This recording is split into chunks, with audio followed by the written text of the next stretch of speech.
જ્યારે ઘરે અચાનક કોઈ ગેસ્ટ આવી જાય અને તમારે ગળ્યું કંઈ બનાવવું છે અથવા તો ડેઝર્ટમાં કંઈ તમે બનાવવા માંગો છો, તો તમે આ સેમોલિનાની ખીર બનાવી શકો છો, જે આપણે નોર્મલી સેવૈયા કહેતા હોઈએ છીએ ને, બસ એની જ સેવ બનાવીશું. તો મેં અહીંયા 1 ચમચા જેટલું ઘી લઈ લીધેલું છે. ઘી ગરમ થાય એટલે સૌથી પહેલાં ડ્રાયફ્રૂટ્સને આપણે રોસ્ટ કરી લઈશું. તો મેં અહીંયા કાજુ અને બદામ લીધેલા છે. તમે અહીંયા તમારી મનપસંદના કોઈ પણ ડ્રાયફ્રૂટ્સ લઈ શકો છો. ડ્રાયફ્રૂટ્સને મેં અહીંયા કટ કરીને જ રોસ્ટ કર્યા છે. ડ્રાયફ્રૂટ્સને લગભગ આપણે 1 થી 2 મિનિટ માટે રોસ્ટ કરીશું અને ગેસની ફ્લેમ મીડિયમ જ રાખવાની છે. જો વધારે પડતા રોસ્ટ થઈ જશે તો એમનો ટેસ્ટ સારો નહીં આવે. ડ્રાયફ્રૂટ્સને એક વાસણમાં આપણે સેપરેટ કાઢી લઈશું અને સેમ પેનની અંદર જ આપણે ખીર તૈયાર કરવાની છે. તો અહીંયા આપણે જે ઘી લીધેલું હતું એ ઘી આપણે એઝ ઇટ ઇઝ રહેવા દઈશું અને એમની અંદર આપણે જે વર્મિસેલી છે એને રોસ્ટ કરી લેવાની છે. વર્મિસેલી રોસ્ટ કરતી વખતે આપણે ખાસ ધ્યાન રાખવાનું છે. ગેસની ફ્લેમ આપણે લો ટુ મીડિયમ રાખીશું અને લો ટુ મીડિયમ ફ્લેમ પર એકદમ સરસ ગોલ્ડન કલરની થાય ત્યાં સુધી આપણે શેકી લેવાની છે. તો તમે જોઈ શકો છો આ રીતનો કલર આવે ત્યાં સુધી શેકી લઈશું. જો એ વધારે પડતી શેકાઈ જશે તો એમાંથી છે એ બળી ગયેલો ટેસ્ટ આવશે.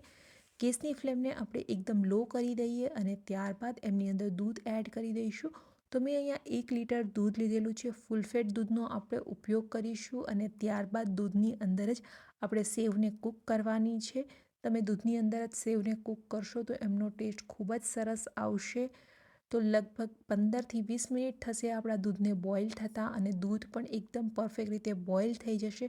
તો એમાંથી આઈસ્ક્રીમનો ટેસ્ટ આવશે. જો તમારે અહીંયા થોડું વેનીલા ફ્લેવરવાળી સેવૈયા બનાવવી હોય તો તમે થોડો વેનીલા એસેન્સ પણ એડ કરી શકો છો અથવા તો તમે અહીંયા ઇલાયચી પાવડર એડ કરી શકો છો. બેમાંથી કોઈ પણ વસ્તુ એ એડ કરવી એકદમ ઓપ્શનલ છે. અહીં આપણું દૂધ બોઇલ થવા લાગ્યું છે. ગેસની ફ્લેમ મેં આ સ્ટેજ પર હાઈ કરી દીધી છે અને હાઈ ફ્લેમ પર જ આપણે દૂધને બોઇલ કરી લઈશું. વચ્ચે વચ્ચે આપણે એમની અંદર ચલાવતું રહેવાનું છે જેનાથી દૂધ છે એ નીચે ચીપકે નહીં. 1/4 કપ જેટલી મેં અહીંયા ખાંડ લીધી છે અને જે ડ્રાયફ્રૂટ્સને આપણે રોસ્ટ કરીને રાખેલા હતા એ ડ્રાયફ્રૂટ્સ પણ આપણે સાથે એડ કરી દઈશું અને ઇલાયચી પાવડર. તો મેં તમને પહેલાં કીધું એ રીતે જ અહીંયા મેં ઇલાયચી પાવડરનો ઉપયોગ કરેલો છે. જો તમારે વેનીલા એસેન્સ નાખવો હોય તો તમે વેનીલા એસેન્સ પણ અહીંયા એડ કરી શકો છો. હવે મિક્સ કરી લઈશું અને એમને દૂધ બોઇલ થાય ત્યાં સુધી કૂક કરી લેવાની છે. તમે જોઈ શકો છો એકદમ સરસ આપણું દૂધ છે એ ધીમે ધીમે ઘટ થવા લાગ્યું છે. એકદમ ઘટ થાય ત્યાં સુધી આપણે એમને કૂક કરવાની છે. ત્યારબાદ લાસ્ટમાં આપણે એમની અંદર કેસરના 2 થી 3 તાંતણા એડ કરી દઈએ. અહીંયા કેસર એડ કરવું બિલકુલ ઓપ્શનલ છે. એમનાથી કલર સરસ આવશે અને સાથે એમનું ટેસ્ટ છે એ પણ ખૂબ જ સરસ લાગશે. મેં અહીંયા ડાયરેક્ટ જ કેસર એડ કર્યું છે કારણ કે આપણું દૂધ ઓલરેડી બોઇલ થાય છે. તો બોઇલ દૂધની અંદર એનો ટેસ્ટ એકદમ પરફેક્ટ રીતે આવી જશે. અલગથી તમારે એમને પલાળવાની બિલકુલ જરૂર નથી.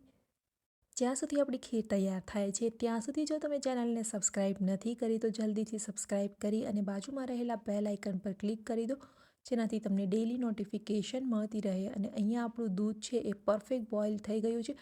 આ રીતની કન્સિસ્ટન્સી થાય ત્યાં સુધી આપણે દૂધને બોઇલ કરવાનું છે અને હવે ગેસની ફ્લેમ બંધ કરી દઈશું.